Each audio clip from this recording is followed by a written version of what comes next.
ரஜினிகாந்த் அரசியலுக்கு வராமல் ஓடிப்பிட்டார். அவருக்கு மன வலிமை கிடையாது. இவருக்கெல்லாம் நிற்கிறாருங்கிறாரு அவர். அதை ஒரிஜினா அதில் கொடுமை என்னென்னா, ரஜினிகாந்த் அவர்களுக்கு இவரை விட மிகப்பெரிய கூட்டம் இருந்தது. அதுலேயும் குறிப்பாக 91, 96 காலகட்டங்களில் ஜெயலலிதா ஆட்சியின் போது, 95 என்று நான் நினைக்கிறேன், ஜெயலலிதா ஆட்சிக்கு வந்தால் தமிழ்நாட்டை ஆண்டவனாலும் காப்பாற்ற முடியாது என்று சொன்னார். அப்போ ஏற்பட்ட அதிர்வலைகள் இருக்குல்ல, அந்த அதிர்வலை தான் மதிமுக என்கிற ஒரு பேர் இயக்கத்திற்கான சீர்குலைவே அதான் ஏற்படுச்சு. அவர் வர்றேன்னு சொல்லி சினிமா மார்க்கெட்டை ஏற்றிக்கிட்டாரே தவிர கடைசி வரைக்கும் வரல. கடைசியாக ஒரு முறை பிளான் பண்ணிவிட்டு எம்ஜிஆர் கல்லூரியிலலாம் பல்கலைக்கழகத்துலலாம் பேசிட்டு போடுறேன்னு சொன்னவர் வழக்கம் போல் ஏமாற்றிட்டார்.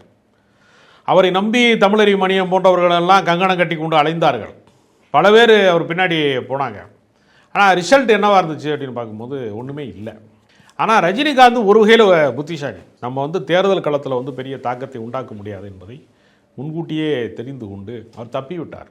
திருவள்ளுவருக்கும் எனக்கும் காவி சாயம் பூச முடியாது அப்படின்னு அவர் சொன்னதன் மூலமாக அவர் தப்பித்து கொண்டார். விஜய் மாட்டிக்கொண்டார். நான் கேரியரை உச்சத்தை விட்டுட்டு வர்றேன்லாம் அவர் சொன்னார் இல்லையா, அப்படி சொன்னதன் மூலமாக உண்மையிலேயே அவர் இனி அந்த சினிமா கேரியரை திரும்ப போக முடியாத ஒரு நெருக்கடி அவருக்கு அவரே ஒரு வாசலை அடைத்து விட்டார். அதனால் அரசியல்லையும் அவர் ஒரு அழிவு சக்தியாக தான் இருக்கார். சும்மா ஒரு தொகுதிக்கு 5000 ஓட்டை பிரிப்பாரே தவிர பெரிய தாக்கத்தையெல்லாம் அவரால் உண்டாக்க முடியாது. அதனால் அவர் அரசியலில் அவர் நினைத்தது ஒன்று, நடந்தது ஒன்று.